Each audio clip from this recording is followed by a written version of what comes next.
ಏನೋ ಪೊಲೀಸ್ ಇಲಾಖೆ ಗುರುತ ಅವರೆಲ್ಲ ಮಾಹಿತಿ ತೆಗಿತಾರೆ. ಇದು ಯಾರು ರೊಕ್ಕದ ಏನದ, ಅದು ಏನು 500 ರೂಪಾಯಿ ನೋಟ್ ಅದೋ 2000 ನೋಟ್ ಅದೋ, ಅದು ಎಲ್ಲಿಗೆ ಒಯ್ಲಾಕತ್ತಿದ್ರು. ಇದು ಭಾಳ ದೊಡ್ಡ ಹಗರಣ ದರೋಡೆ ಆಗಿದೆ ಅಂತ ಹೇಳ್ತಾರೆ. ಕರ್ನಾಟಕದಾಗ ದರೋಡೆ, ಕೊಲೆ, ಸುಲಿಗೆ, ಹಿಂದೂಗಳ ಹೆಣ್ಮಕ್ಳ ಮೇಲೆ ಅತ್ಯಾಚಾರ, ದಲಿತ ಹೆಣ್ಮಕ್ಳ ಮೇಲೆ ಅತ್ಯಾಚಾರ ಈ ಸರ್ಕಾರ ಇರುತ್ತಾನೆ. ಈ ರಾಜ್ಯದಲ್ಲಿ ಶಾಂತಿ ಸುರಕ್ಷತೆ ಕಠಿಣವಾದಂಥ ಕಾನೂನುಗಳು ಜಾರಿ ಆಗೋದಿಲ್ಲ. ಅದಕ್ಕಿಂತವೆಲ್ಲ ದರೋಡೆ ಪರೋಡೆ ಎಕ್ದಮ್ ಈಸಿ ಆಗ್ಲಕತ್ತಾವ.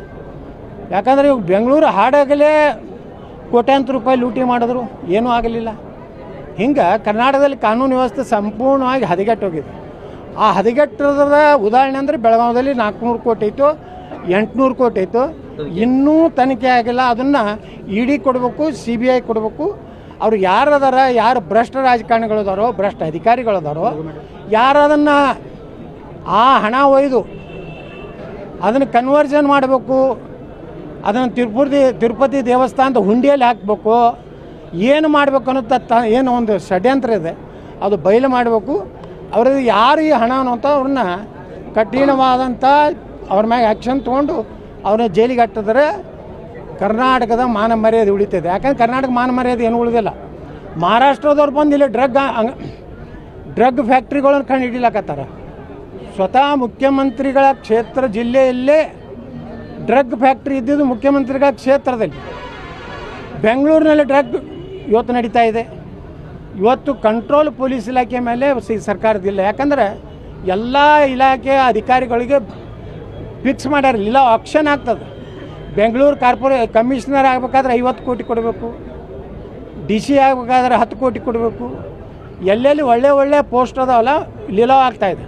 ಈ ಲೀಲಾವ್ ಆಯ್ತಂದ್ರೆ ಯಾರೂ ಒಳ್ಳೆಯ ಅಧಿಕಾರಿಗಳು ಒಳ್ಳೆಯ ಸ್ಥಾನದಲ್ಲಿ ಇರೋದಿಲ್ಲ. ಇದು ನಡೀದೆ ಹಗರಣಗಳು, ಕೊಲೆ, ಸುಲಿಗೆ. ಮತ್ತು ಅವ್ರಿಗೇನು ನಮ್ಮ ಗೃಹ ಮಂತ್ರಿಗಳಿಗಂತೂ ಏನೂ ಪಾಪ ಏನೂ ಗೊತ್ತಿಲ್ಲ. ಅತ್ಯಂತ ಅಂತಾರಾಷ್ಟ್ರೀಯ ಗೊತ್ತಿರದ ಗೃಹ ಮಂತ್ರಿ ಅಂದರೆ ಕರ್ನಾಟಕದ ಗೃಹ ಮಂತ್ರಿ. ಹೀಗಾಗಿ ಅವ್ರಿಗೆ 400 ಕೋಟಿದು ಗೊತ್ತಿಲ್ಲ, ಬೆಂಗಳೂರಿನಲ್ಲಿ ಮರ್ಡರ್ ಆದರೂ ಗೊತ್ತಿಲ್ಲ, ಬಿಜಾಪುರದಲ್ಲಿ ಮುಖ್ಯಮಂತ್ರಿಗಳ ಕಾರ್ಯಕ್ರಮ ಆಗಿದ್ದು ಗೊತ್ತಿಲ್ಲ, ಅವ್ರು ಊಟ ಮಾಡಿದ್ದು ಗೊತ್ತಿಲ್ಲ, ಮಕ್ಕೊಂಡಿದ್ದು ಗೊತ್ತಿಲ್ಲ. ಏನೋ ಪೊಲೀಸ್ ಇಲಾಖೆ ಗುರುತ ಅವರೆಲ್ಲ ಮಾಹಿತಿ ತೆಗಿತಾರೆ. ಇದು ಯಾರು ರೊಕ್ಕದ ಏನದ, ಅದು ಏನು 500 ರೂಪಾಯಿ ನೋಟ್ ಅದೋ 2000 ನೋಟ್ ಅದೋ, ಅದು ಎಲ್ಲಿಗೆ ಒಯ್ಲಾಕತ್ತಿದ್ರು. ಇದು ಭಾಳ ದೊಡ್ಡ ಹಗರಣ ದರೋಡೆ ಆಗಿದೆ ಅಂತ ಹೇಳ್ತಾರೆ. ಕರ್ನಾಟಕದಾಗ ದರೋಡೆ, ಕೊಲೆ, ಸುಲಿಗೆ, ಹಿಂದೂಗಳ ಹೆಣ್ಮಕ್ಳ ಮೇಲೆ ಅತ್ಯಾಚಾರ, ದಲಿತ ಹೆಣ್ಮಕ್ಳ ಮೇಲೆ ಅತ್ಯಾಚಾರ ಈ ಸರ್ಕಾರ ಇರುತ್ತಾನೆ. ಈ ರಾಜ್ಯದಲ್ಲಿ ಶಾಂತಿ ಸುರಕ್ಷತೆ ಕಠಿಣವಾದಂಥ ಕಾನೂನುಗಳು ಜಾರಿ ಆಗೋದಿಲ್ಲ. ಅದಕ್ಕಿಂತವೆಲ್ಲ ದರೋಡೆ ಪರೋಡೆ ಎಕ್ದಮ್ ಈಸಿ ಆಗ್ಲಕತ್ತಾವ. ಯಾಕಂದರೆ ಇವಾಗ ಬೆಂಗಳೂರು ಹಾಡಾಗಲೇ ಕೋಟ್ಯಾಂತರ ರೂಪಾಯಿ ಲೂಟಿ ಮಾಡಿದ್ರು, ಏನೂ ಆಗಲಿಲ್ಲ. ಹಿಂಗೆ ಕರ್ನಾಟಕದಲ್ಲಿ ಕಾನೂನು ವ್ಯವಸ್ಥೆ ಸಂಪೂರ್ಣವಾಗಿ ಹದಗೆಟ್ಟೋಗಿದೆ. ಆ ಹದಗೆಟ್ಟದ ಉದಾಹರಣೆ ಅಂದರೆ ಬೆಳಗಾವಿಯಲ್ಲಿ 400 ಕೋಟಿ ಇತ್ತು, 800 ಕೋಟಿ ಇತ್ತು, ಇನ್ನೂ ತನಿಖೆ ಆಗಿಲ್ಲ. ಅದನ್ನು ಇ ಡಿ ಕೊಡಬೇಕು, CBI ಕೊಡಬೇಕು. ಅವ್ರು ಯಾರದಾರ, ಯಾರು ಭ್ರಷ್ಟ ರಾಜಕಾರಣಿಗಳದಾರೋ, ಭ್ರಷ್ಟ ಅಧಿಕಾರಿಗಳದಾರೋ, ಯಾರು ಅದನ್ನು ಆ ಹಣ ಒಯ್ದು ಅದನ್ನು ಕನ್ವರ್ಷನ್ ಮಾಡಬೇಕು, ಅದನ್ನು ತಿರುಪತಿ ದೇವಸ್ಥಾನದ ಹುಂಡಿಯಲ್ಲಿ ಹಾಕಬೇಕು, ಏನು ಮಾಡಬೇಕು ಅನ್ನೋ ಏನು ಒಂದು ಷಡ್ಯಂತ್ರ ಇದೆ, ಅದು ಬಯಲು ಮಾಡಬೇಕು. ಅವ್ರದ್ದು ಯಾರು ಈ ಹಣ ಅನ್ನೋಂಥ ಅವ್ರನ್ನ ಕಠಿಣವಾದಂಥ ಅವ್ರ ಮ್ಯಾಗೆ ಆ್ಯಕ್ಷನ್ ತೊಗೊಂಡು ಅವ್ರನ್ನ ಜೈಲಿಗೆ ಹಾಕಿದ್ರೆ ಕರ್ನಾಟಕದ ಮಾನ ಮರ್ಯಾದೆ ಉಳಿತದೆ. ಯಾಕಂದ್ರೆ ಕರ್ನಾಟಕ ಮಾನ ಮರ್ಯಾದೆ ಏನು ಉಳಿದಿಲ್ಲ.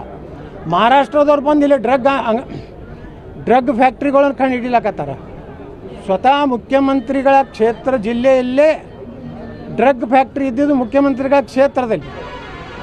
ಬೆಂಗಳೂರಿನಲ್ಲಿ ಡ್ರಗ್ ಇವತ್ತು ನಡೀತಾ ಇದೆ. ಇವತ್ತು ಕಂಟ್ರೋಲ್ ಪೊಲೀಸ್ ಇಲಾಖೆ ಮೇಲೆ ಸರ್ಕಾರದಿಲ್ಲ. ಯಾಕಂದರೆ ಎಲ್ಲ ಇಲಾಖೆಯ ಅಧಿಕಾರಿಗಳಿಗೆ ಫಿಕ್ಸ್ ಮಾಡ್ಯಾರ, ಇಲ್ಲ ಆಕ್ಷನ್ ಆಗ್ತದೆ. ಬೆಂಗಳೂರು ಕಮಿಷನರ್ ಆಗಬೇಕಾದ್ರೆ 50 ಕೋಟಿ ಕೊಡಬೇಕು, DC ಆಗಬೇಕಾದ್ರೆ 10 ಕೋಟಿ ಕೊಡಬೇಕು. ಎಲ್ಲೆಲ್ಲಿ ಒಳ್ಳೆ ಪೋಸ್ಟ್ ಅದಾವಲ್ಲ ಲೀಲಾವ್ ಆಗ್ತಾಯಿದೆ. ಈ ಲೀಲಾವ್ ಆಯ್ತಂದ್ರೆ ಯಾರೂ ಒಳ್ಳೆಯ ಅಧಿಕಾರಿಗಳು ಒಳ್ಳೆಯ ಸ್ಥಾನದಲ್ಲಿ ಇರೋದಿಲ್ಲ. ಇದು ನಡೀದೆ ಹಗರಣಗಳು, ಕೊಲೆ, ಸುಲಿಗೆ. ಮತ್ತು ಅವ್ರಿಗೇನು ನಮ್ಮ ಗೃಹ ಮಂತ್ರಿಗಳಿಗಂತೂ ಏನೂ ಪಾಪ ಏನೂ ಗೊತ್ತಿಲ್ಲ. ಅತ್ಯಂತ ಅಂತಾರಾಷ್ಟ್ರೀಯ ಗೊತ್ತಿರದ ಗೃಹ ಮಂತ್ರಿ ಅಂದರೆ ಕರ್ನಾಟಕದ ಗೃಹ ಮಂತ್ರಿ. ಹೀಗಾಗಿ ಅವ್ರಿಗೆ 400 ಕೋಟಿದು ಗೊತ್ತಿಲ್ಲ, ಬೆಂಗಳೂರಿನಲ್ಲಿ ಮರ್ಡರ್ ಆದರೂ ಗೊತ್ತಿಲ್ಲ, ಬಿಜಾಪುರದಲ್ಲಿ ಮುಖ್ಯಮಂತ್ರಿಗಳ ಕಾರ್ಯಕ್ರಮ ಆಗಿದ್ದು ಗೊತ್ತಿಲ್ಲ. ಅವ್ರು ಊಟ ಮಾಡಿದ್ದು ಗೊತ್ತಿಲ್ಲ, ಮಕ್ಕೊಂಡಿದ್ದು ಗೊತ್ತಿಲ್ಲ. ಹೆಚ್ಚಿನ ವಿಡಿಯೋಗಳಿಗೆ ಪ್ರತಿಧ್ವನಿ ಯೂಟ್ಯೂಬ್ ಚಾನೆಲ್ ಸಬ್ಸ್ಕ್ರೈಬ್ ಮಾಡಿ, ಬೆಲ್ ಐಕಾನ್ ಕ್ಲಿಕ್ ಮಾಡಿ.